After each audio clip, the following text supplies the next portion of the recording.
Hello students. Last class में हमने chapter 2 start किया था, कंप्यूटर सॉफ्टवेयर। और उसमें हमने पढ़ा था कि सॉफ्टवेयर क्यों चाहिए हमें और सॉफ्टवेयर कितनी तरह के होते हैं। दो तरह के मेन पढ़े थे, सिस्टम और एप्लीकेशन। तो हम सिस्टम पढ़ रहे थे। सिस्टम में हमने ऑपरेटिंग सिस्टम पढ़ा था। अब हम पढ़ते हैं सिस्टम में utility software. Utility software, this software is design to perform basic maintenance task on a computer. let us discuss some examples of this software।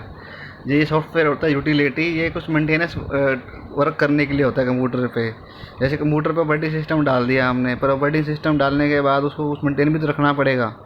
तो उसमें कुछ मेंटेनिंग करने के लिए डाटा, जो फालतू डाटा है उसको डिलीट करना है, जो ज़रूरी है उसको रखना है, ये सब करने के लिए जो यूटिलिटी सॉफ्टवेयर हैं वो इस कैटेगरी में आते हैं। उसमें तो इसमें कौन कौन से हैं, इसमें सबसे पहले एंटीवायरस।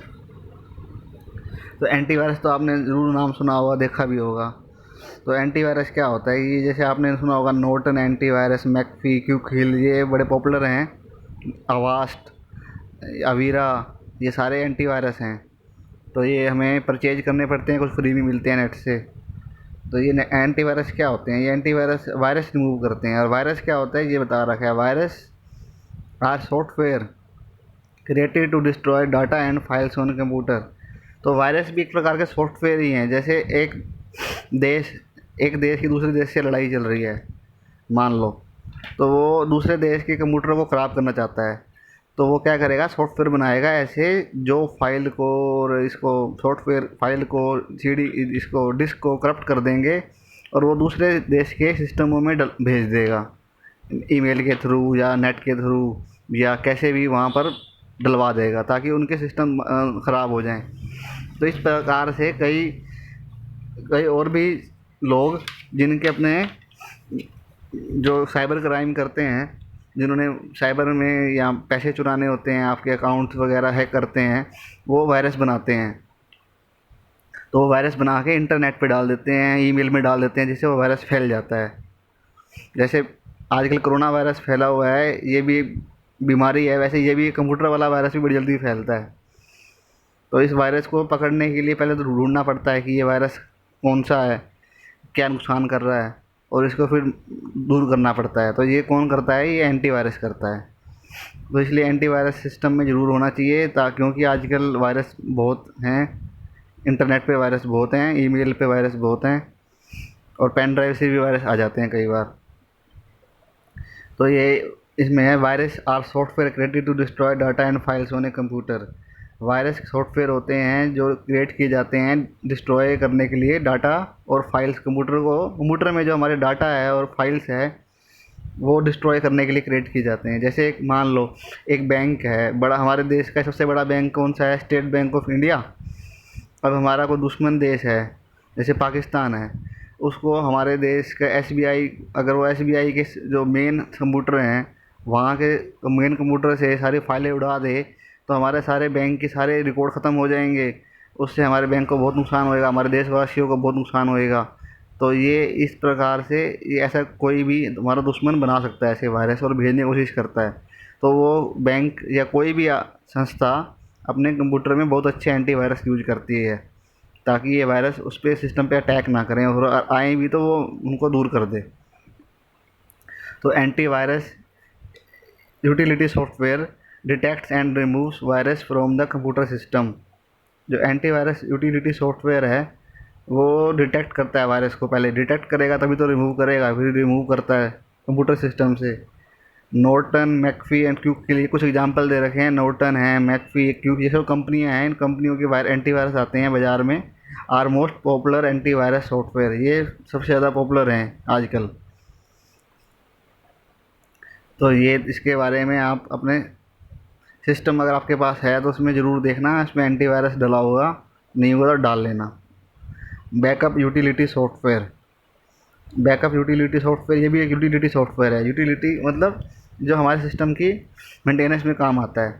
तो मेंटेनेंस में ये बैकअप आ गया। अब मान लो एकदम आप सिस्टम यूज कर रहे हो, डाटा यूज कर रहे हो अपने सिस्टम का, एकदम मान लो लाइट चली जाए, वो फाइल करप्ट हो जाए, वो फाइल आपको बहुत ज़रूरी चाहिए, या आपका डाटा और भी करप्ट हो जाए, आपको डाटा ज़रूरी चाहिए ऑफिस वर्क है या कुछ ज़रूरी काम है, तो फिर आपको डाटा बड़ी दिक्कत होएगी। तो आप क्या करते हो, टाइम बाय टाइम, जैसे हर रोज़ फिक्स टाइम पे बैकअप कर लेते हो, अपने साथ डाटा का बैकअप कर लेते हो, ताकि वो डाटा मान लो करप्ट भी हो जाए तो वो बैकअप फाइल से हम ले सकें। तो फिर ये आगे क्या है, वर्ड बैकअप मीन्स या रिजर्व और सब्सटीट्यूट। जो बैकअप वर्ड का मीन क्या है, रिजर्व या सब्सटीट्यूट।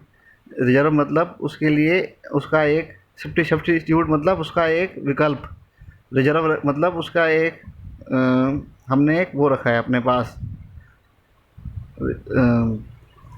एक कॉपी रखी है reserve. Backup utility software keeps a duplicate copy of our files in external storage device. तो ये बैकअप जो डुप्लीकेट सॉफ्टवेयर होता है, ये बैकअप सॉफ्टवेयर है, बैकअप यूटिलिटी सॉफ्टवेयर है। ये क्या करता है, जो हमारा जितना भी डाटा है उसको उसकी कॉपी बना लेता है, एक डुप्लीकेट कॉपी सब फाइल्स की, और उसको हम फिर उसको कॉपी को एक एक्सटर्नल स्टोरेज डिवाइस में, जैसे बाहर किसी पेन ड्राइव में या किसी बाहर एक्सटर्नल हार्ड डिस्क में स्टोर कर लेते हैं। मान लो हमारी हार्ड डिस्क ख़राब हो जाए तो हम बाहर से कॉपी कर लेंगे। ठीक है। अब आगे है डिस्क डिफ्रैगमेंटेशन यूटिलिटी सॉफ्टवेयर। पहले तो डिफ्रैगमेंटेशन क्या होता है, फ्रैगमेंटेशन क्या होता है, ये समझो। फ्रैगमेंटेशन क्या होता है, फ्रैगमेंटेशन जैसे आप डाटा स्टोर कर रहे हो अपने सिस्टम पे, तो वो डाटा स्टोर हो रहा है, जैसे एक फ़ाइल स्टोर हो रही है, मान लो एक वीडियो सेव हो रहा है 200 MB का, 200 MB का सेव हो रहा है हार्ड डिस्क में। अब हार्ड डिस्क में स्पेस होता है बिट्स में, आपने पढ़ा अभी पीछे, बिट्स में बाइट मेगाबाइट इसमें स्पेस होता है। तो उसका 200 MB का स्पेस, 2 MB तो हार्ड डिस्क के किसी कोने, इस कोने पे सेव हो रहा है, और 20 MB दूसरे कोने पे, 20 MB उस कोने पे, ऐसे मतलब पूरे जगह फैल गया हार्ड डिस्क में, एक जगह सेव नहीं हुआ। तो इसे कहते हैं फ्रैगमेंटेशन। ये फ्रैगमेंटेशन होगी, डाटा की फ्रैगमेंटेशन होगी, डाटा फैल गया। तो ये इसका हम पढ़, और अगर इसको अब ये इसे क्या दिक्कत आएगी, दिक्कत इसे ये आती है कि जब हम डाटा उस फाइल को स्टोर, वहाँ सेव तो हो गई, पर जब वो फाइल को हम रन करेंगे तो वो सारी फाइल सब जगह से उठ, थोड़ी थोड़ी डाटा उठ के आएगा, 20 MB यहाँ से, 20 MB यहाँ से, दूर दूर से, तो उसमें टाइम ज़्यादा लगता है, तो सिस्टम स्लो हो जाता है। सिस्टम स्लो ना हो और ये टाइम कम लगे, सिस्टम फास्ट रहे, तो हमें उस डाटा को, फ्रैगमेंटेशन को ख़त्म करना होगा, मतलब उसको हम करेंगे डीफ्रैगमेंटेशन। तो डीफ्रैगमेंटेशन क्या करने के लिए हमारे पास सॉफ्टवेयर होते हैं, यूटिलिटी सॉफ्टवेयर, तो उसे करते हैं। अब इसका ये पढ़ते हैं, ये क्या बता रहे हैं, fragmentation occurs when a file is scattered to different parts of hard disk while it get saved on the hard disc.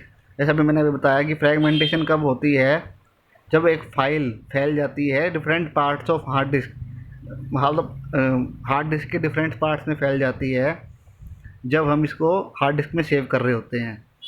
अभी आगे है, disk defragmentation utility software is like a cleaning agent of our computer. It picks up all of the pieces of a file that are spread across our hard drive and puts them back together again at one place। जो disc, ये बता रहा है disc, ये fragmentation हो गई, हमने save किया पर डाटा फाइल अलग फैल गई, तो हम उसको अब ठीक कैसे करेंगे, डिस्क डीफ्रैगमेंटेशन यूटिलिटी सॉफ्टवेयर से करेंगे।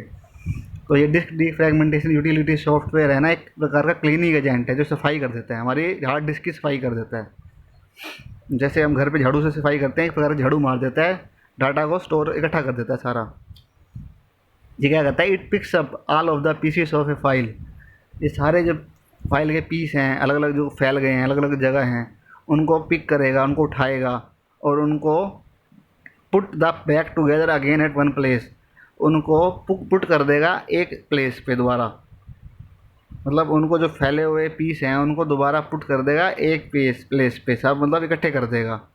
Thus it clears the fragments and fastens the disk speed, access speed। तो मतलब इस प्रकार ये हमारे जो है ना फ्रैगमेंट्स बन जाते हैं, जो फ्रैगमेंट्स बन गए थे बताया आपको, जो डाटा फैल गया उसको क्लियर कर देगा, और इस प्रकार क्या होगा, fasten the disk access speed, हमारे डिस्क की जो एक्सेस स्पीड है वो फास्ट हो जाएगी, मतलब हम डिस्क को जल्दी, डाटा जल्दी एक्सेस कर सकेंगे। जो डाटा हमारा पहले चल रहा था 2 मिनट में खुल रही है फाइल, अब हमारी वो फाइल 1 मिनट में, आधा मिनट में खुल सकती है। तो ये हमारा फ़ायदा होता है इससे। तो ये तो हमने पढ़ लिए सिस्टम सॉफ्टवेयर में क्या है, दो पार्ट आ गए हमारे, दोनों पढ़ लिए हमने, एक यूटिलिटी सॉफ्टवेयर, एक ऑपरेटिंग सिस्टम, ठीक है, दोनों पढ़ लिए। ये हो गया सिस्टम सॉफ्टवेयर जो सिस्टम चलाने के काम आते हैं। अब आता है एप्लीकेशन सॉफ्टवेयर। एप्लीकेशन सॉफ्टवेयर क्या होता है? एप्लीकेशन सॉफ्टवेयर जो किसी स्पेसिफिक एप्लीकेशन के लिए बना है। जैसे आपने लेटर टाइप करना है, लेटर टाइप के लिए आपने वर्ड बनाया, डेवलपर ने, कंपनी ने, आप यूज कर रहे हो वर्ड, वर्ड से आप लेटर टाइप ही कर रहे हो, पेंटिंग नहीं कर रहे हो, कैलकुलेशन नहीं कर रहे हो, तो ये वर्ड स्पेसिफिक सॉफ्टवेयर है लेटर टाइपिंग का। कैलकुलेटर कैलकुलेशन के लिए स्पेसिफिक सॉफ्टवेयर है। पेंटिंग के लिए स्पेसिफिक सॉफ्टवेयर है। ऐसे बहुत जितने भी आप काम, अलग अलग काम होते हैं, उन सब काम, एक्सेल है, वर्कशीट बनानी है जिसमें एक्सेल है, उसके लिए पावर पॉइंट में प्रेजेंटेशन बनानी है, ये सब स्पेसिफिक सॉफ्टवेयर हैं कुछ कुछ काम के लिए। मतलब इनके ऐसा नहीं है कि इनके बिना सिस्टम नहीं चलेगा, इनके बिना सिस्टम चलेगा। सिस्टम सॉफ्टवेयर के बिना सिस्टम नहीं चलेगा, और इनके बिना सिस्टम चलेगा। पर हमारे को काम करना है तो ये सॉफ्टवेयर चाहिए हमको, ठीक है ना। तो ये application software helps us carry out a specific task. There are two types of application software. जो एप्लीकेशन सॉफ्टवेयर हैं वो हमें करते हैं, हेल्प करते हैं एक स्पेसिफिक टास्क करने के लिए। और जो है ना, यहाँ दो प्रकार के मेन एप्लीकेशन सॉफ्टवेयर हैं, एक जनरल पर्पज एप्लीकेशन सॉफ्टवेयर, एक कस्टमाइज एप्लीकेशन सॉफ्टवेयर। अब जनरल पर्पज और एप्लीकेशन कस्टमाइज क्या होता है, ये आगे पढ़ते हैं हम। General purpose application software, general purpose software are design such that they may be used by individual users to suit their needs and requirements. Such software are called package. अब general purpose software हैं कि जैसे individual users, जैसे हम हैं individual, आप हो, हम सब इंडिविजुअल यूजर्स हैं। इन सब, हम सब की मतलब, मेरी मान लो ज़रूरत है, ए ज़रूरत है, मान लो आपकी बी ज़रूरत है, सी ज़रूरत है, मतलब मिलती जुलती ज़रूरतें हैं। मैंने लेटर टाइप करना है, आपने टेबल बनानी है, और तीसरे ने चार्ट बनाना है, तो ये लगभग मिलती जुलती ज़रूरतें हैं। लेटर में तीनों चीज़ें ज़रूरत पड़ती हैं। तो सभी ज़रूरतों को ख्याल रख के जो जनरल सॉफ्टवेयर बनता है ना, जनरल सभी के लिए, इंडिविजुअल सभी के लिए, वो कहते हैं जनरल पर्पज एप्लीकेशन सॉफ्टवेयर। इनको पैकेज भी कहते हैं, also software called also package. तो इसमें क्या क्या आता है देखो, इसमें सबसे पहले आ गया word processing software. Word processing software में जिसमें हम लेटर टाइप करते हैं, चार्ट बनाते हैं, इसमें कौन कौन से हैं? एक तो माइक्रोसॉफ्ट वर्ड आ गया, वर्ड आपने सुना होगा, माइक्रोसॉफ्ट वर्ड। एक वर्ड पैड है, जो जो हमें विंडो में भी वो मिलता है प्री इंस्टॉल, मतलब विंडो के अंदर में ये डालना नहीं पड़ता, विंडो में ही डला होता है पहले ही। और एक ये अपाचे ओपन ऑफिस राइटर है। अब ये जो माइक्रोसॉफ्ट वर्ड है, ये पेड है, पैसे देने पड़ते हैं इसके, ये फ्री नहीं मिलता, ठीक है। और ये अपाचे ओपन ऑफिस है ना, ओपन ऑफिस का नाम भी ओपन ऑफिस है, ये ओपन ऑफिस है, मतलब ये नेट से फ्री मिल जाता है, ये भी लेटर टाइप करने के लिए है। तो ये these word processing software, these software are use to type, edit and format text. For example Microsoft Word, WordPad, Apache Open Office etcetera. मतलब ये सॉफ्टवेयर यूज किए जाते हैं लेटर टाइप करने के लिए, उनको एडिट मतलब उनको उनमें मॉडिफिकेशन करने के लिए, उनमें फॉर्मेट मतलब उनमें चार्ट बनाना है, टेबल बनानी है, उनको जो टेक्स्ट है उनमें नंबरिंग करनी है, बुलेटिंग करनी है, ये कहते हैं फॉर्मेटिंग। ये सब करने के लिए यूज किए जाते हैं। और उसके एग्जांपल दे रखे हैं हमें, Microsoft Word, WordPad, Apache Open office. मैंने आपको बता दिया तीनों ही कैसे होते हैं। माइक्रोसॉफ्ट वर्ड माइक्रोसॉफ्ट कंपनी ने बनाया है, और ये एमएस ऑफिस का पार्ट है। एमएस ऑफिस में और क्या क्या आता है? एक्सेल आता है, पावर पॉइंट आता है, एमएस एक्सेस आता है, ये सारे आते हैं। तो ये वर्ड उसका पार्ट है, और ये वर्ड में लेटर टाइप होते हैं, ये बहुत अच्छा सॉफ्टवेयर है। ये वर्ड पैड हमें विंडो में प्री इंस्टॉल मिलता है, और अपाचे ओपन ऑफिस ये फ्री मिलता है नेट से, ठीक है। अब आगे है स्प्रेडशीट सॉफ्टवेयर। अब स्प्रेडशीट सॉफ्टवेयर क्या है? जैसे अब ये हमको वर्कशीट बनानी है, चार्ट बनाने हैं, सिर्फ चार्ट ही बनाने हैं, लेटर टाइप नहीं करना, चार्ट बनाने हैं, उस चार्ट में कैलकुलेशन करनी है, फार्मूले लगाने हैं। तो उसके लिए हमें क्या चाहिए? स्प्रेडशीट सॉफ्टवेयर चाहिए। स्प्रेडशीट सॉफ्टवेयर में ये सब काम होता है, लेटर टाइप नहीं होता। लेटर टाइप तो वर्ड में होएगा, इसमें होएगी चार्ट बनेगा, वर्कशीट बनेगी, डाटा आपको कैलकुलेशन करनी है, फार्मूले लगाने हैं, जमा गुना बटा भाग भी हो जाती हैं इनमें फार्मूले लगा के। तो ये सब करने के लिए हमें मिला स्प्रेडशीट सॉफ्टवेयर। तो ये लिखा है, this software are use to enter and maintain numeric data and solve complex calculation. यही मैंने आपको बताया कि ये सॉफ्टवेयर है ना, एंटर करने के क्या, एंटर करने के लिए न्यूमेरिक डाटा, मतलब ये जो नंबरिंग है, नंबर है, ये एंटर करने के काम आता है और इनको मेंटेन करने के काम आता है। और सॉल्व कॉम्प्लेक्स कैलकुलेशन, मतलब बड़ी बड़ी कैलकुलेशन भी कर सकते हैं इसमें, क्योंकि इसमें फार्मूले जाते हैं, फार्मूले, इसमें फार्मूला लगाना दिखाऊंगा मैं आपको फिर। तो फार्मूला लगाएंगे इसमें हम, फार्मूला लगा के इसमें जैसे ही हम कैलकुलेशन, कोई बड़ी से बड़ी कैलकुलेशन है, ये फार्मूला कर देगा हमारी, तो हमारे लिए बहुत सिंपल हो जाता है। और इसका एग्जांपल क्या दे रखा है, Microsoft Excel, Apache Open Office calculator. वही माइक्रोसॉफ्ट एक्सेल तो आपने, मैंने बताया आपको अभी, माइक्रोसॉफ्ट कंपनी ने बनाया है और माइक्रोसॉफ्ट एम एस ऑफिस का पार्ट है। एम एस वर्ड जैसे लेटर टाइप के लिए यूज होता है, एम एस एक्सेल यूज होता है उसके लिए, ये अपना एडिटिंग न्यूमेरिक डाटा के लिए। और ये अपाचे ओपन ऑफिस ये फ्री मिलता है, ये हमको नेट से फ्री मिल जाता है और वो पेड होता है, यही फ़र्क है। पर ये एक्सेल ज़्यादा बेटर होता है इसके मुकाबले, और ओपन ऑफिस भी बहुत अच्छा वैसे है। अब आ गया है photo editing software. Photo editing software, अब फ़ोटो एडिटिंग सॉफ्टवेयर में जैसे फ़ोटो है आपकी, आप फ़ोटो में उसमें आपको, आप कई बार देखते हो फ़ोटो खींचते हो, आपकी आँखें लाल लाल हो जाती हैं, आँखें लाल लाल आती हैं उसमें, रेड आई कहते हैं जिसको, जिसमें कई बार फ़ोटो में पीछे आप देखते हो, पीछे है ना वो साफ़ नहीं आ रहा, ब्लर आ रहा है। तो मतलब फ़ोटो में एडिटिंग करनी पड़ती है आपको, कई बार बड़ी फ़ोटो छोटी करनी पड़ती है काट पीट के, साइज़ ज़्यादा है उसका साइज़ कम करना पड़ता है। तो ये कई चीज़ें एडिटिंग, जिन्हें एडिटिंग कहते हैं, मॉडिफिकेशन कहते हैं।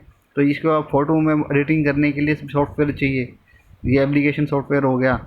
तो ये क्या है, this software are use to create, edit and manipulate image, for example Adobe Photoshop, Picasa etcetera.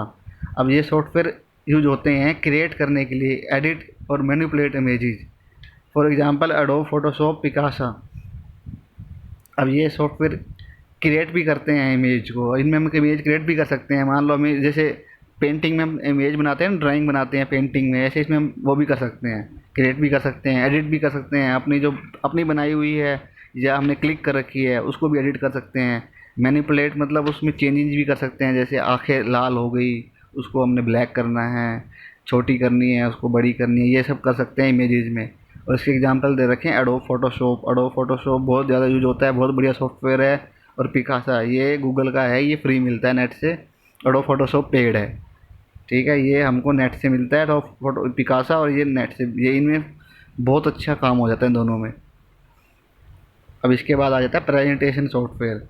Presentation software में हम जैसे हमें प्रेजेंटेशन बनानी है, प्रेजेंटेशन, प्रेजेंटेशन मतलब जैसे हम आप कभी अब आगे आपने कभी वो देखा होगा, क्या कहते हैं, ऑफिस में या स्कूल में बड़ी एलईडी लगा के उसमें आपको प्रेजेंटेशन दिखाई जाती है, कभी देखा हो तो वो प्रेजेंटेशन बनती है इन सॉफ्टवेयर में।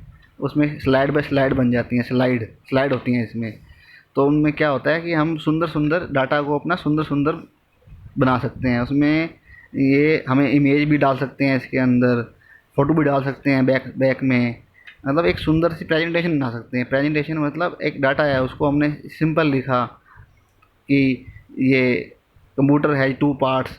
अब हम उसके बजाय हम कंप्यूटर है टू पार्ट्स को हेडिंग बना के लिखें, नीचे उन दो पार्ट्स के नाम लिखें, उनकी इमेज डालें और साथ में एक सुंदर सा बैकग्राउंड लगाएं। ये सब करने के लिए हमें चाहिए ये सॉफ्टवेयर, प्रेजेंटेशन सॉफ्टवेयर। तो ये क्या लिखा हुआ है, this software are use to create presentations, for example Microsoft PowerPoint, Apache Open Office, Impress etcetera. वही माइक्रोसॉफ्ट पावर पॉइंट और ये अपाचे ओपन ऑफिस इसके एग्जांपल हैं, ये हमारी प्रेजेंटेशन बनाने के काम आता है सॉफ्टवेयर। अब माइक्रोसॉफ्ट पावर पॉइंट तो ये एग्जाम माइक्रोसॉफ्ट कंपनी ने दिया है, एम एस ऑफिस का पार्ट है, जैसे एक्सेल और वर्ड थे वैसे ही। और अपाचे ओपन ऑफिस ये अपाचे कंपनी का है और ये ओपन है, नेट से फ्री मिल जाता है, ठीक है। ये सॉफ्टवेयर हमने पढ़ लिए यूटिलिटीज, ये वाले सॉफ्टवेयर जनरल पर्पज़ सॉफ्टवेयर। अब जनरल पर्पज़ के बाद अब ये थिंक एंड आंसर है, ये आपको घर पे ट्राई करना है, बड़ा सिंपल है। अभी जो पढ़ाया है इसी में से है। जैसे मैं आपको एग्जांपल देता हूँ, name any two examples of each of the flowing. जैसे फर्स्ट क्वेश्चन आपको करवा देता हूँ। फर्स्ट क्वेश्चन है ऑपरेटिंग सिस्टम, ये बोल रहा है कि दो एग्जांपल दो इसके सभी के। तो ऑपरेटिंग सिस्टम में दो एग्जांपल आपको बड़े सिंपल हैं। आप पीछे अगर आप ऑपरेटिंग सिस्टम को दोबारा से पढ़ोगे तो उसमें उन्होंने ही दे रखे हैं। एक तो विंडो है जो सबसे ज़्यादा यूज़ करते हैं हम, एक तो ये हो गया विंडो, और दूसरा लाइनक्स। लाइनक्स दे दो आप, मैक भी दे सकते हो। लाइनक्स की फ़ोटो भी दे रखी है पीछे। और मैक यूज़ होता है एप्पल में, आपने एप्पल का नाम सुना होगा, एप्पल का फ़ोन आता है, एप्पल का लैपटॉप भी आता है। तो एप्पल के लैपटॉप में मैक ओएस यूज़ होता है, मैक ओएस, वो लिख सकते हो मैक ओएस या लाइनक्स। पीछे आप अगर आप पेज ये करो, ये देखो आप पेज नंबर, ये इस पे देखो ऑपरेटिंग सिस्टम में विंडो की इमेज दे रखी है, लाइनक्स की इमेज दे रखी है। ये भी ले सकते हो आप, विंडो लाइनक्स या मैक ले सकते हो, मर्जी है आपको, दो कोई भी लिखो। ऐसे आपको सभी इन सब नीचे के दो दो एग्जांपल देने हैं। बड़ा सिंपल है, आप पढ़ोगे ना तो इसमें से आपको मिल जाएगा। तो आप ये ट्राई करना घर पे सभी।